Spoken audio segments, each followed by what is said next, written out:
इस चीज का यहाँ पर आकर के कहते हैं कि जो जिसको कहीं सिद्धि नहीं मिलती वो यहाँ आकर के सिद्धि प्राप्त कर देता है।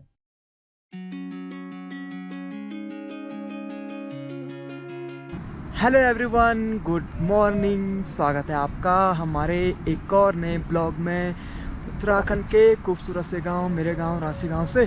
तो आज की मॉर्निंग हो रही है हमारी मंदानी वैली से, और मंदानी वैली और मरना माई का जो मंदिर है ठीक सामने पे ही आप देख सकते हैं, मरना माई का मंदिर। और ये है यहाँ का सबसे अच्छा नज़ारा, खूबसूरत से ये किकुड़ी के फूल और ना पूरा ये फूलों से भरा हुआ है।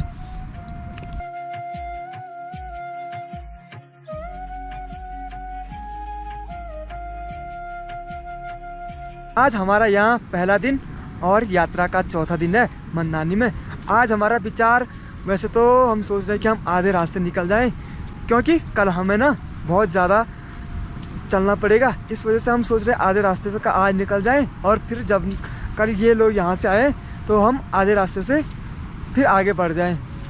क्या बोलता है? क्या बढ़िया बढ़िया। आज ना हम ऐसा करेंगे कि यहाँ से आपने एक जगह देखी होगी कुलवाणी, जो कि मतलब उसके ऊपर सीधे ऐसे चढ़ाई है, तो सोच रहे हैं वहाँ जाने की, और कल सीधे वहाँ से घर जाने के लिए, तो वो इजी भी पड़ जाता है। और यहाँ से हम सपोज ऐसे होता है कि यहीं रहते हैं, तो फिर कल हमारा ज़्यादा ही लंबा ट्रैक हो जाएगा, तो उसमें थकावट ज़्यादा भी लगेगी। हाँ, तो अभी विचार करते हैं उस पर। फिलहाल तो आप मज़े लीजिए इन खूबसूरत से पहाड़ों का।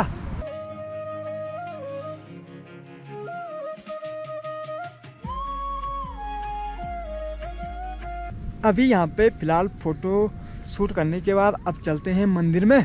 और जो इस मंदिर में जो पुजारी है ना, और वो हमारे गुरुजी भी हैं, तो वो भी डोली को लाते हैं। तो वो लगभग यहाँ 20-22 साल से आ रहे हैं। तो उनसे इस मंदिर और इस जगह के बारे में आप पूछते हैं कि इस जगह का महत्व क्या है और क्यों इस जगह का नाम ऐसा ही मरना माई पड़ा है, और यहाँ की जो कहानी है वो क्या है। तो अब चलते हैं मंदिर में। जय माता दी। मान्यताओं के अनुसार देवी पुराण जो भागवत पुराण है, मार्कंडेय ऋषि के द्वारा जो रचित हुआ है, उसके अनुसार माता जी की उत्पत्ति रांसी में मानी गई है कौमारी रूप में। और वहाँ से भगवती ने प्राकट्य रूप में अपना विग्रह देवताओं के अनुरोध पे स्वीकार किया। उन्होंने वहाँ पे कौमारी के रूप में सबको दर्शन दिए, और वहाँ से धीरे धीरे वो कालशिला की तरफ, कहते हैं कि 1 बरस की जो माता प्रकट हुई वो, और उसके बाद 7 बरस बाद वो कालशिला में गई। 7 बरस तक वो कहाँ पे रही? रांची में रही। और 7 बरस के बाद वो कालशिला में गई, और कालशिला में बैठ करके शिला पे वो अपना श्रृंगार कर रही थी। उसी समय मधुकैटभ नामक दैत्यों का पूरे इस क्षेत्र में क्या था, बहुत भयंकर आतंक मचा रखा था। उन्होंने जब देखा तो वहीं पे उनका शरीर काला पड़ने बैठ गया। उनका अत्याचार देख करके मनसुना नामक एक स्थान है यहीं पे रांची के बगल पे, तो वहाँ पे भगवती ने उन मधु और कैटभ जो 2 दैत्य थे उनका जो आतंक था उसको, उनको देख करके, अत्याचार देख करके भगवती का अंदर से पूरा शरीर काला पड़ गया, और उन्होंने काली का स्वरूप रख लिया। तो रखने के बाद उन्होंने मनसुना नामक स्थान पर मधु और कैटभ नामक दोनों दैत्यों का संहार किया, उनको मारा। और उसके बाद भगवती वापस कालशिला पे स्थापित हुई। तब से वो वहाँ पे जो शिला है, उसकी शिला के रूप में एक पिंडी है, वहाँ पे पिंडी के रूप में माता की पूजा होती है। उसके बाद फिर माता ने ये काली मठ है जो सिद्धपीठ काली मठ है, वहाँ पे शुंभ और निशुंभ दैत्य हैं, उनका वध किया। उसके बाद फिर माता महिषमर्दिनी, जहाँ पे मंदिर है महिषासुरमर्दिनी का, जो भगवती महिषासुर को मारने वाली भगवती है, उनका मंदिर है मैखंडा में। आज का जो फाटा से थोड़ा दूर पे वहाँ पे भगवती का वो अपना विग्रह है। लेकिन वहाँ पे महिषासुर ने बहुत आतंक मचा रखा था कालांतर में, उनको वो काबू में नहीं आ रहा था किसी की। उसके पास अनन्य शक्तियाँ थे, न तो वो देवताओं के द्वारा मारा जा रहा था, न और वो वरदान लेकर के ऐसा हो गया था कि बिल्कुल हो। तो फिर देवताओं ने आकर के भगवती का आह्वान किया कि भगवती आप लास्ट में आप ही जो कर सकती हैं वही कर सकते हैं, बाकी तो हमारे बस का है नहीं। और ये सीधे सीधे मारा भी, हथियारों से मारा नहीं जाएगा। तो फिर सारे देवता आकर के इस स्थान पे, माँ मरना के स्थान पे आकर के वो भगवती का आह्वान करते हैं। तो भगवती आकर के यहाँ पे प्राकट्य रूप अपना वो करती हैं, और वो सारे जो देवता हैं वो अपनी अपनी थोड़ी थोड़ी शक्तियाँ भगवती को कर देती हैं। अपने जो खड्ग तलवार हैं वो यहीं पे सारे हथियार क्या कर देती हैं। और महिषासुर क्या था कि वो मारा नहीं जा रहा था किसी से, कई वर्षों तक युद्ध हो गया था लेकिन नहीं मारा जा। खुद भगवती भी परेशान हो गई थी दूसरे अवतार के रूप, लेकिन दुर्गा के रूप में। लेकिन जब यहाँ पर आए तो उन्होंने भी साधना करनी पड़ी। तो उन्होंने एक शक्ति जो मन को स्तंभित कर दे, मन को कंट्रोल कर दे, मन को जाम कर दे, यानी मन को नील कर दे, मन की जो सोचने की शक्ति महिषासुर की, वो शक्ति पाली उन्होंने। और वो शक्ति का प्रयोग कर करके इसको महिषासुर को क्या कर दिया, स्तंभित कर दिया, उसके मन को क्या कर दिया, ठंडा कर दिया।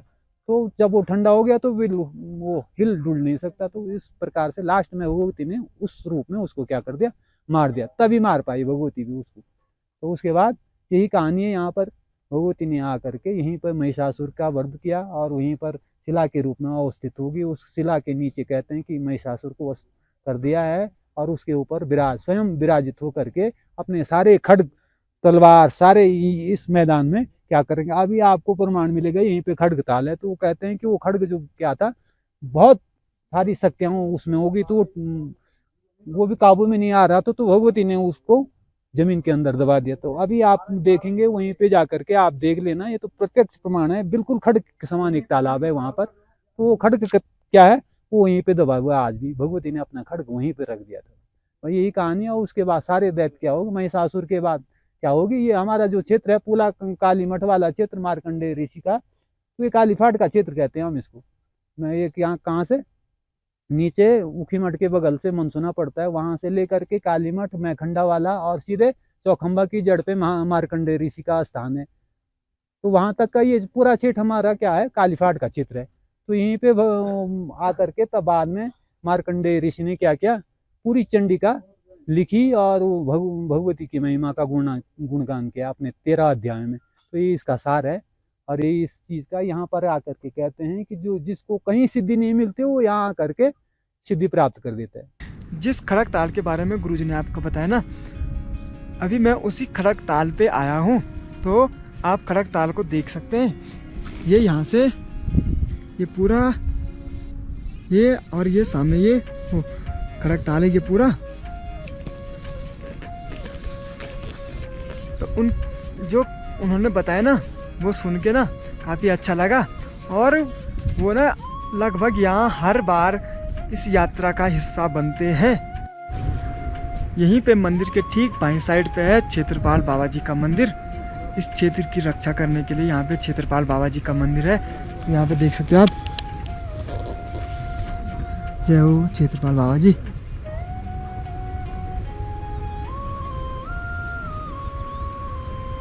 संयोग आज कुछ ऐसा बन रहा है ना कि मुझे घर जाना था, लेकिन माता रानी की इच्छा है नहीं कि मैं आज घर जाऊं। तो इसलिए आज मैं यहीं रुक रहा हूं। ऋतिक हो गया और सुजान भाई और है नवीन और उसके साथ जा रहे हैं दीपक भाई, वो सब जा रहे हैं आज घर। और आज मैं यहीं रुक रहा हूँ। इनके साथ ना हम यहाँ आए थे। तो वो कल ये हो रहा था उनका कि वो सुबह अकेले घर जा रहे थे। तो इसलिए ये हो रहा था कि अकेले उन्हें भी जाना ठीक नहीं है, क्योंकि उन्होंने इतनी बड़ी जिम्मेदारी के साथ हमें यहाँ तक पहुँचाया। तो मैंने कहा कि आप चलो, फिर मैं उनके साथ कल आऊँगा। और माता रानी की इच्छा भी न थी शायद मुझे आज घर भेजने की, तो इसलिए आज माता रानी के शरणों में रहते हैं। तो चलो अब थोड़ा मैं भी स्नान पानी कर लेता हूँ और फिर वहीं पे थोड़ा पूजा पाठ जो भी काम है वो कर लेते हैं। फिलहाल तो स्नान पानी हो गया है और अब चलते हैं मंदिर की ओर। और उसके बाद ऋतिक लोग घर जा रहे हैं तो उनको भी टाटा बाय बाय कर देते हैं। आज ना फिलहाल तो मैं यही हूँ और घर जाने वाले हैं। ऋतिक हो गया, यहाँ बड़े भैया जी ऐसे हिमालयन भैया हो गए और दीपक हो गया और ये है नवीन। फिलहाल ये 4 लोग जा रहे हैं आज घर। और ये आज ना आधे रास्ते तक जाएंगे। फिलहाल मैं इनको छोड़ने के लिए यहीं आगे तक जाऊँगा ना। तो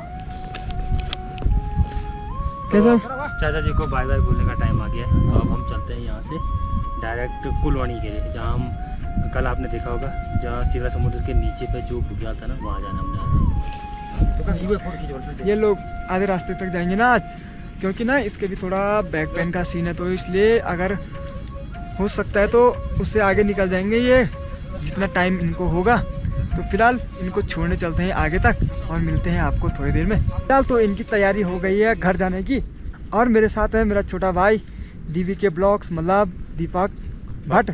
और आज ना गाइड यही है इनका, क्योंकि ये यहाँ काफ़ी बार आ चुका है, 4 बार। हाँ, तो आज इसकी जिम्मेदारी है इनको सही सलामत और अच्छे तरीके से जहाँ आज इन्होंने रहना ना वहाँ तक ले जाने की। नदी तो अभी मतलब बिल्कुल कम है, तो आज वैसी प्रॉब्लम होगी नहीं जाने में।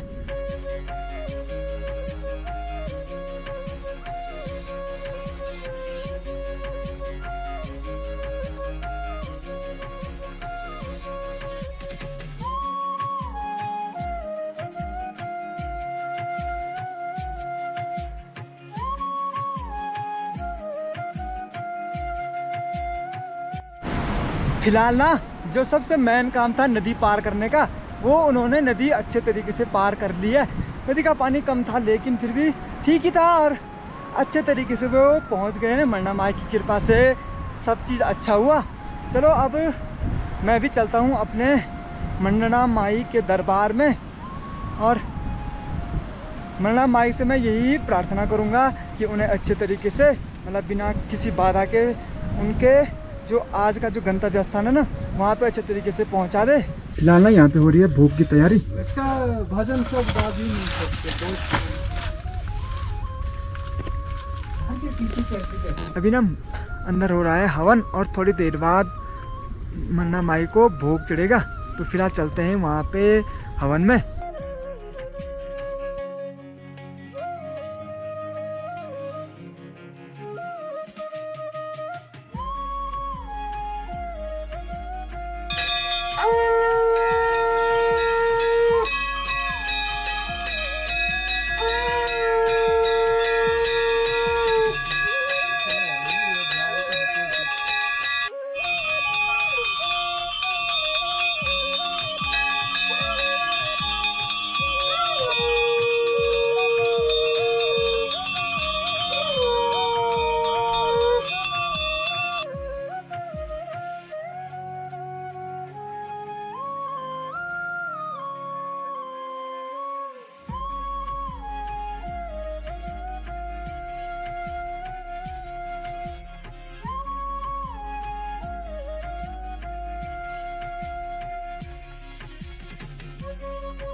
अभी ना दिन का जो भोग लगा ना उस भोग का अभी हमने प्रसाद ग्रहण कर लिया है, और अभी फ़िलहाल भोग लगने के बाद हम सब ने भी भोग ग्रहण किया और उसके बाद हमारा भी खाना पीना हो गया है। और अभी ना यहीं ऊपर से दूसरे गांव वाले भी दर्शन के लिए आ रहे हैं, तो अब बारिश भी यहाँ स्टार्ट हो गई है, तो यहाँ कोई दिक्कत है नहीं अभी बारिश की, क्योंकि हम अपने ठिकाने पे सही तरीके से हैं, तो कोई दिक्कत होगी नहीं। और इसके बाद ना थोड़ा जो लोग आ रखे हैं उनको चाय पानी की व्यवस्था करते हैं, क्योंकि वो भी अब बारिश में भीग के ही आ रहे हैं। तो चलो अब चलते हैं अपने किचन पे।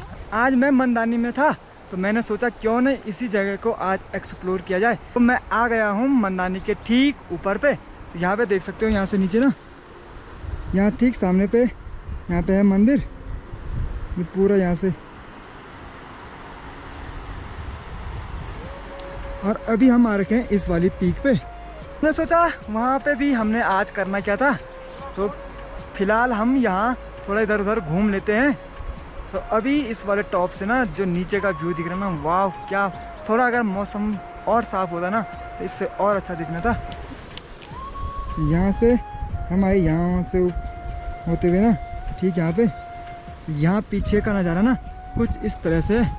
अभी ऊपर तो मौसम पूरा देख लो कितना वो रखा है, पर बाकी यहाँ तो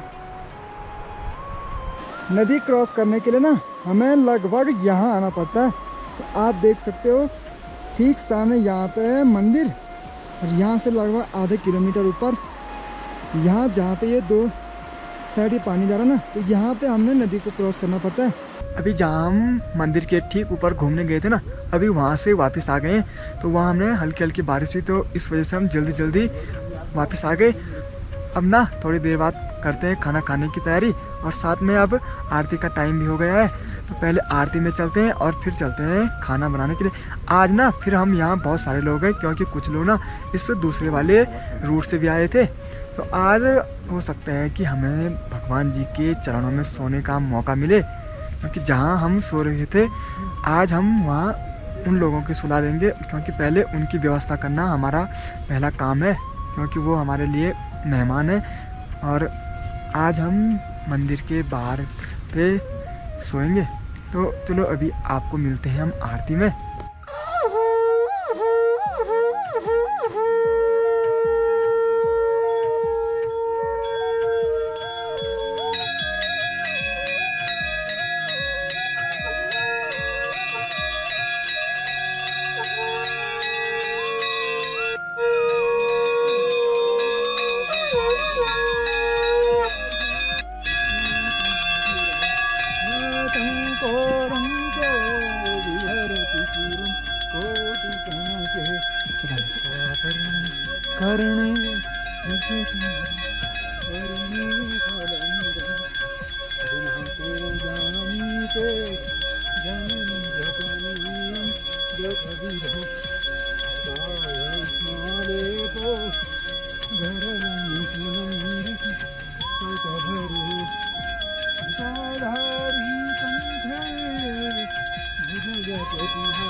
अभी ना आरती के अच्छे से दर्शन हो गए और अब करते हैं खाने की तैयारी।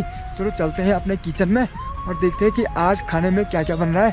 आज तो हमारे साथ और लोग भी हैं, तो आज तो कुछ स्पेशल बनेगा वैसे भी।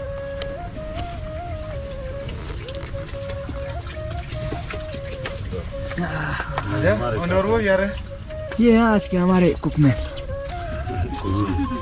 क्या बना रहे आज? आज बनेगा डिश में सुना। हाँ, पूरी, दाल, चावल, सब्जी, रोटी और स्वीट डिश।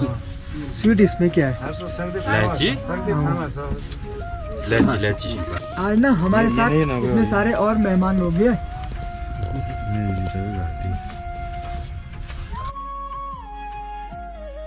हाँ, मैं एक मुजरिम हूँ।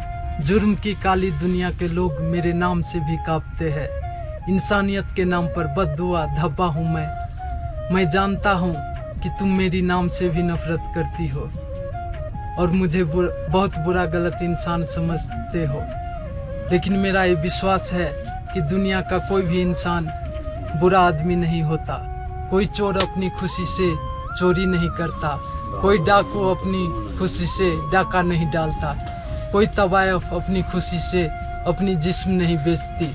वक्त और हालात इंसान को बुरा बनने पर मजबूर कर देता है, और तुम तो अच्छी तरह से जानती हो कि भूख और गरीबी से मरे हुए इंसान को कफन भी नसीब नहीं होता है।